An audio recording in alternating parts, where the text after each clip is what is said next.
right, everybody. Welcome to Success Chronicles here at actionCOACH Milwaukee. Today, we've got a really exciting guest for you. We have Adrian Deasy, who is founder and CEO of Octane Coffee, which is just a wonderful blend, no pun intended, of coffee and technology here in the greater Milwaukee area, and more to come. Just really excited to have him on and kind of share his story about coffee, entrepreneurism, and building a highly, technologically based business. So welcome, Adrian, to the show. Sounds good. Thanks for having me, Daryl. Fantastic, fantastic. So we're going to kind of ask you just a couple questions about your journey to Octane Coffee. So we're going to kind of fire off real quick. So first off, just tell us a little bit about your backstory. Yeah, so I'm a mechanical engineer. I grew up in North Menominee, Wisconsin.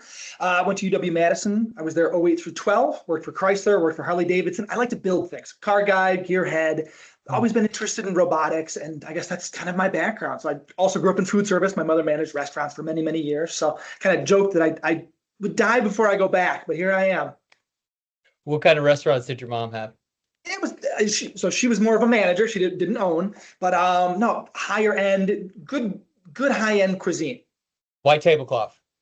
Yes. Okay. I worked all positions, right? From dish room to busboy to waiter. I did brunch service. I did, salads, desserts, bakery, all that sort of stuff. I was never a line cook, thankfully. I never made it all the way there. Fantastic, fantastic. Well, look, that you understand how it all works, right? Which is wonderful. So out of all that, but you've had a great background. What gave you the confidence to really start your own business, right? One of the reasons we hear from people is just, hey man, it's not easy to start one, is kind of what we hear from a lot of folks. I grew up in a very entrepreneurial household. My mother and father started the farmers market in Menominee, Wisconsin. So my mom had various businesses she wasn't managing restaurants. She did jams and jellies business. She did Mary Kay. She did Weekender. She did a lot of different things. My dad's an engineer. He's had a full-time kind of 40-hour-a-week job, but he had various real estate stuff that he worked on. He had a tie-dye business and is always kind of hawking something. So no, I grew up in a very entrepreneurial household. Always knew I would go into business for myself at some point. So whether that was getting out of college, working on little side hustles and things, through kind of corporate life and working on just various concepts and things, trying to figure out my way in the world. With the birth of my first son back in 2018, it was like, wow, is my life going to be easier or less complicated in 4 or 5 years to start a business? Or is it kind of now, right? So started doing nights and weekends and kind of built the pieces while I still had a job, while I still wasn't working too darn hard, right, with kids and all that stuff in the house, that I was able to quit my job back in kind of 2018 timeline and work on more so consulting, work on Octane Coffee, passion project in the back bedroom type thing. And then that became full-time as of kind of 2021. What was it about coffee? I would say I didn't grow up in a coffee household. I didn't drink coffee till I was out of college. So for me, I was probably a late bloomer to the coffee industry. As it goes, if you're going to look at a business to automate, right, whether you're adding robots to the whole process, you're doing custom machines, you're doing tooling and full programming and all that sort of stuff, you're going to make a huge investment in time and money and cost and just trying to get everything working, that blood, sweat, and tears. That coffee actually had amazing margins once you could remove the human labor from it. So it is an attractive business, and a lot of the equipment does exist to make this happen. So obviously, we had to build plenty of custom stuff ourselves, but from the onset, it was like coffee with robots. How hard could this be, right? And here we are. Yeah, that's the angel investor question. It seems so simple until you dig into it, and you're like, oh man, you don't know what you don't know. I love that, and that's one comment that we hear all the time. Was there something specific though when you were, working in? Were you at Harley or somewhere just before you kind of moved over to start Octane? Yeah, so out of college, I was at Chrysler, I was at Harley, I was in rubber and plastic injection molding was my last kind of corporate gig. But my background is manufacturing. So I like building things. I like building hundreds of thousands of things. And so it's the business behind building cars, building motorcycles, building stuff is really crazy, cool, and interesting. So from the automation background and from kind of creating a business of my own, working in consulting, we would months, a year to a custom machine or a robot cell or something fancy. And it was like, it was so perfect that there was never going to be a number two, number three. They didn't, the manufacturer, the person who was buying the machine didn't need one. And so we kind of sat back and we're like, well, what can we do using our skill set, using our knowledge, our vendors, people we work with to build a product of our own that we can build 5 of, 10 of, 100 or 1,000 of. So it had to be an automation focused business, but it also had to be scalable and like have legs, have a future that once you do all the engineering, you do all the design, you do all the programming, you do all the stuff, that building number 2, number 5, number 10 is not as hard as the first one.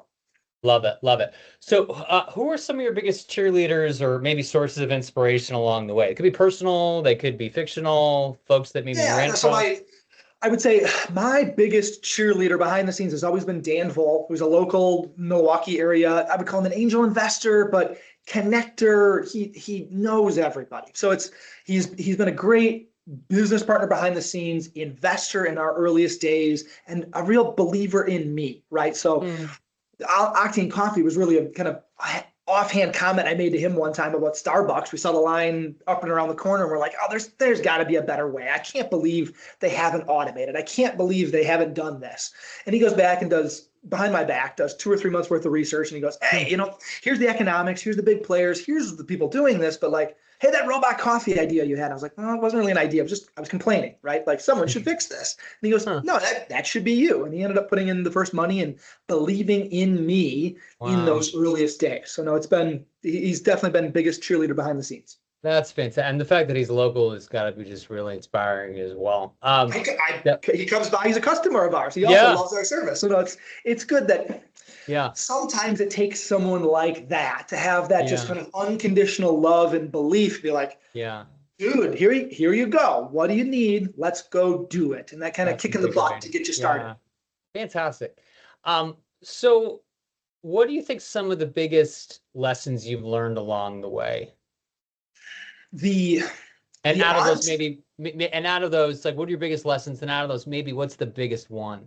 I would say the entrepreneurial journey, right? So everybody sees you at points in time, and like, hopefully your viewers are seeing me and saying, oh, look at this success. He's got it all figured out. Everything's good, grand, wonderful. Like, he's riding high. Everything's just going to be great. But the entrepreneurial journey is the roller coaster, right? It's ups and downs, and it's hunting for that deal, getting that meeting, getting a partnership, getting stuff signed, and then a week later the lawyers get a hold of it and rip it all apart and destroy it, and it's gone. Poof. Like, that vision, that future, that hope you thought you had is all of a sudden dashed. So like, I can think of the ups and downs. There's 4 or 5 good times in this business that it could have gone under, could have had massive wild success, and just it is an up and down roller coaster. And you've got to be able to ride that emotion, that belief, and that kind of gumption that you're going to stick it out and figure it out. Like, there isn't a game plan. There aren't people that do the things that we do. So there's no one to go and ask questions of like, what would you do? Right? Like, there's a smell, there's a flavor, well, if I was you, I would do this.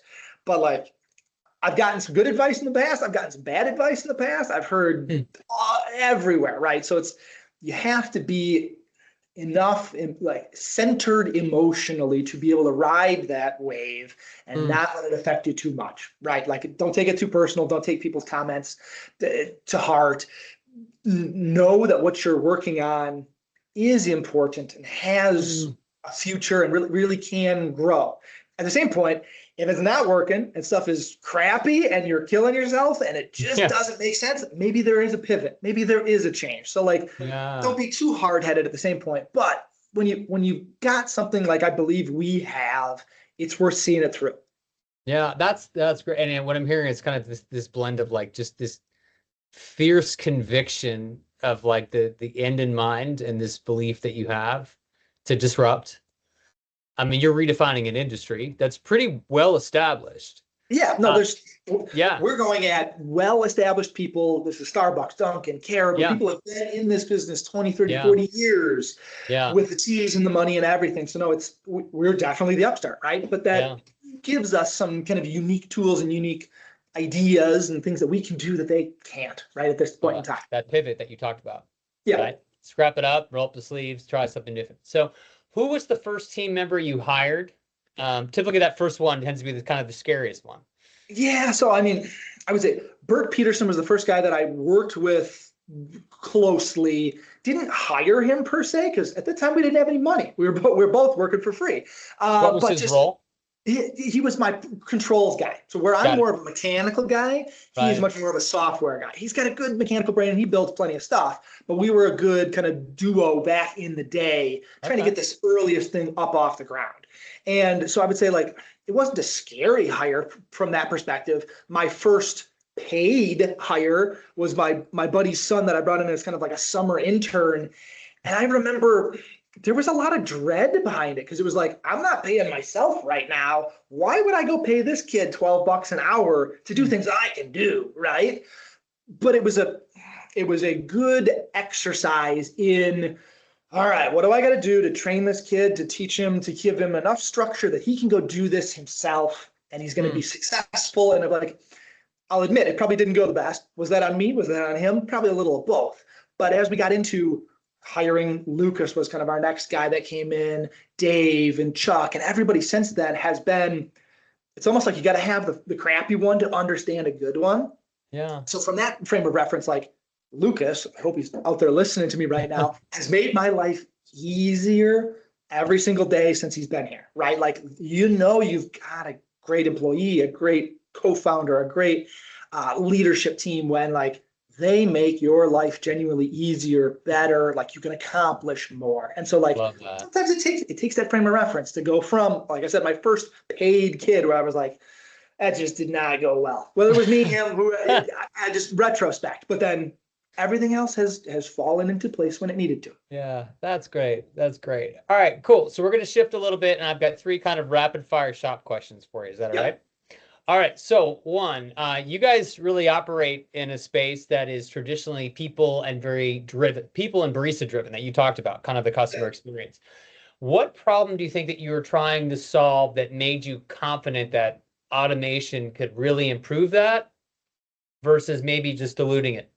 Yeah. So the since my earliest kind of days working on this business, everybody I've talked to, whether they're vendors, suppliers, operators, owners of shops, everybody knows that this level of technology is inevitable, right? Mm. The automation of labor, the automation of food service in general is inevitable. They just don't know when, right? It's on Mm. everybody's mind, it's on everybody's thought list, but it's like, that's 20 years off, or that's still 10 years out. That's 2 months away, right? Like no one knows when it happens. And so Mm. sometimes it does take a company like us to push that envelope, show what is possible, and take kind of older pre-existing technologies and piece them together in a new and novel way. So yes, the problem that we solve is really that obviously labor, cost of goods, rent, utilities, just the cost of doing business is Mm. not going to go cheaper. It's not going to become cheaper. It's only Mm. going to continue its march upward. Um, and so to that extent, like the only ways you can combat this is to figure out like what you can either eliminate or what you can automate, right? And so like a Mm. lot of what we've done about our processes is gross simplification, trying to keep things as bare bones and kind of from a startup land, we call that MVP, minimum viable Mhm. product, right? You don't have any froofy Mhm. stuff. You don't have all the bells and whistles and features, but you've got a good core product that you can then build upon. And when you get requests, when our customers came to us and said, hey, we want this, or we want that, or we want this sweeter, or we want this hotter, we want whatever, roll with that feedback, figure out what you Mm. can do and implement things. So like the Mm. problem that we solve is traditionally aimed at people are sitting at Starbucks for 20, 30 minutes sometimes in these crazy lines for an $8 cup of coffee that really isn't that fantastic. So we said there's got to be a better way, right? So we wanted our quality to be top notch. We wanted our pricing to be very competitive. So everything we do is 10 to 15% cheaper on an apples to apples level. And we also don't have tipping. So it's another 15, 20% that we've saved. Mm. And then delivery in 10 seconds or less if you order Mm. ahead on our mobile ordering app. So it's that we sell time with a great cup of coffee. So like at its Love that. genesis, that's the problem we seek to solve. Love that. What do you think has been the hardest operational challenge so far, right? We've talked about tech and you've got the real estate and the site selection, customer adoption, and maybe did that differ from what you expected going into it? Like when you're like, oh, maybe the tech's going to be the toughest stuff, and then you just realize that maybe it's something over here you hadn't expected. Yeah, so like coffee with robots, how hard could it be, right? Yeah. The trick becomes this business has so many separate components that you either have to have really good people or just really good skill sets, but they are all integrally linked. And like we talk about it as links in a chain, right? You could have the best hardware, the best software, but you got no real estate to put it on. It's not going to go anywhere. You could have the best sites, but you got no money, you got no partners, you got no lease signed, and or your software doesn't work. You're not going to make it. So it's like we think of it as links in a chain where everything has to move together and upward at approximately the same rate. Like you can't have one thing pulling the others. You can't have certain like pillars of competence where other things are falling through. So like that has been kind of one of the biggest learning journeys where in the beginning it was like, well, get the robots, get the coffee makers, make it work. And then it was like, okay, get the app, get the software to make it work. And then the real estate and then the marketing and the branding and then right. Like it turns into you do pieces at a time. But that was this big kind of sit back of like, we all have to move together to that next level. And then we set new baselines, we set new goals, and it's then get to the next level where it's you can't have one end of this business pull the other. It doesn't work that way. They're too intricately linked. So so it sounds so simple, but it is actually like uber complicated, crazy that everybody's got to be firing at all cylinders or it doesn't work. I get it, but at the same time too, like you're fired at all cylinders, but like you've got to be able to like do it in unison. Yeah, what I'm going to land a building. Is the software ready? Is the hardware ready? Is the plumber there to hook it up? Wow. Like it's, you know what I mean? Like there's a lot of, everything is linked together. Yeah, got it. So we talk about, you brought up too, right? You know, automation and you know, and AI. So and all these things start to accelerate, right? Like we know it's coming, right? Yes. We may not be at Skynet yet, right? But we know it's coming. Where do you see this balance between efficiency and human touch, right? Maybe not just for Octane, but like food service overall, right? Because we know it's coming, but at some point, what is that? Is there still like that little spice of life of having a friendly face when you go into a place like this, or can we expect? Yes. So I would say like traditionally we've probably gone a little too far, too clean, too futuristic, too sterile, too automated, and we've actually backed up and done a couple of things differently and like very deliberately kept humans in the process, kept them in the loop, whether that's customer service or we've worked on an ambassador program in the past where we're going to be rolling that out a little more, where we still have a friendly face there on site, right? Someone to chat with you, someone to talk with you, and maybe it's only a couple hours a day and or like on a weekend only kind of thing. But sometimes there is no replacement for that human touch. It lends instant trust, instant credibility. And there's this like stranger danger factor about like, okay, I'm rolling up the Octane Coffee the first time. There's no windows. There's no there's no one to talk to.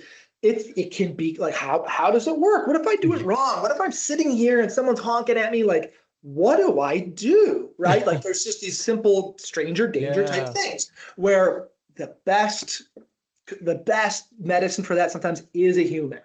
So in our future developments, and I wouldn't call it a twist or a pivot or a change, but it's just the food service industry in general, whether it's coffee, whether it's burgers, whether it's just fast food in general, we think that there is a place for humans and we think that there's a place for technology. And a lot of this is like right size, right time, but it's also like right placement, right? So I don't think that automation like ours replaces all the humans and they're just poof gone. We also see it as like we are an augmentation. We're letting the humans do the human things. Don't stress your barista out with 50 orders up on the board and they don't know who's next and what they're making and who's yelling about this and that. Like a machine can do that much better, timely, reliably, without stress. But let that human talk to another human, right? Like there's certain things about, I know back at the restaurant, like being stressed when you're running food around this and that, and just like, you're not able to be fully present. You're not able to be fully there and feel that empathy for a customer and really figure out the problem, take care of it, and get them the right experience. So there's lots of discussions going on behind the scenes of, I don't think full sterile automation is the way to go. I think there's a mix and match and a blend, but it's like, put the humans to do good, like where the humans do the best work, right? Yeah. Put them in the best place to succeed. And I think you're going to have better customer outcomes, you'll have better customer experiences, and just better growth that way. So that's great to hear. No, that's great to hear. That's great to hear. All right. So three more like rapid fire questions is great. We'll kind of rally up. So what big picture, like what is next for you guys in the next 3 to 5 years to the best that you can tell us? Yeah, so next 3 to 5 years, we're going to be raising some more money coming up soon. We are hopefully going to be launching 3 to 5, maybe up to 7 corporate locations, right? We want to get this package tested, dialed, proven here in the Milwaukee area where we can still drive there, touch it, see it, figure it out, and get it bulletproof. We do have a giant list of 3,000 plus people that want to buy units from us all around the world. So this is Europe, Middle East, Australia comes up a lot, Canada, all over. So like I believe there's demand for a product like ours that is a turnkey employee-free franchise. So that's also in kind of the timeline and the docket for the next couple of years. We would love to be manufacturing these units here in Milwaukee, right? We love the Milwaukee area. This is a beautiful and like perfect place to build a business like ours that does manufacturing, that builds things. The engineers are here, the supply chain is here, the machine shops, all the vendors and suppliers. Like it's a perfect place to build a product and a business like ours. Is Milwaukee the mecca for drive-through coffee? No. Obviously not. Like we love saving a buck. We got a pretty tight coffee culture here. The coffee IQ here is pretty high. It is good. Yeah. Out west, out southwest, out kind of northwest. You're talking to a dude who lives in the northwest. It's a religion. It is ludicrous, crazy. Yeah. Like it's a different animal. And so like part of us is like, we got to prepare for those crazy days where we're doing 1,000 or 2,000 cups a day. And at the same point, figure out how to best fit our cute little coffee shop, perhaps into even maybe a walk-up format in the future where we're doing a couple hundred cups a day, right? So it's part of our expansion is definitely another model, a smaller version, cost savings. What can we do to make this efficient? But then at its core, at its heart, we love our engineers. We love our employees. We want to build and grow kind of that manufacturing focus of Octane Coffee here in Milwaukee. Love it. Is there a question that you wish I asked you, but I didn't? No, I do a handful of these interviews. No, that's cool, man. That's good. I'm thankfully not getting grilled like an investor, which is great. No, all good. This is meant to be good. This is meant to be. So I'll leave with that. So I guess just the last question is, what advice would you give to aspiring entrepreneurs like yourself that do have those disruptive ideas? Yeah. So, I mean, sometimes the bigger you think, and like you got to think it's going to take more money, it's going to take more time, it's going to take more love than you ever thought it would. And so like some big, hairy, ambitious goals are going to take time. So don't get discouraged. But at the same point, do what you can to set yourself up from a financial freedom, from a time, effort, money freedom to be able to focus and build something that you really truly want, right? Like don't try to push it too fast. Don't try to grow too ambitiously. Understand like at a deep level why you're doing what you're doing. And so like don't do it for money, don't do it for fame, don't do it for all those things. Find something that you would do even if it was paying you minimum wage, right? Like find a passion, find a business, find a lifestyle that fits for you and works for you. There's plenty of things that you can do in the meantime. Reduce your expenses. Like don't go buy that brand new BMW, right? Like maybe you drive that used Toyota for a couple more years. Like there's definitely ways that you can set yourself up to have the freedom of time and money and effort to work on a side project, to work on an idea and figure out if it's really truly something you want to do, right? Like Don't jump in feet first. Don't wipe out your savings and, oh, I'm going to make it big. Like, I don't recommend that. I do recommend taking small daily steps that, like, if you're just doing 1% per day, at the end of the year, you'll have made massive, massive progress. So whether that's health and wellness and business and finances and home and relationships, like, it works for a lot of things. Just we as a culture at Octane Coffee are definitely one of continuous improvement, right? How can I make this 1% better? How can I do this software or this hardware piece to get us 5% better, right? Like, we live that daily. And so it's really easy for us to do that. But sometimes it's a good exercise for other people to get into, right? Like, what can I do today to make these various facets of my life, my business, my health, whatever it is, just 1% better, right? Like, you don't have to take drastic, crazy actions. Sometimes it's these little baby steps that do compound and have a really outsized return once you look back on them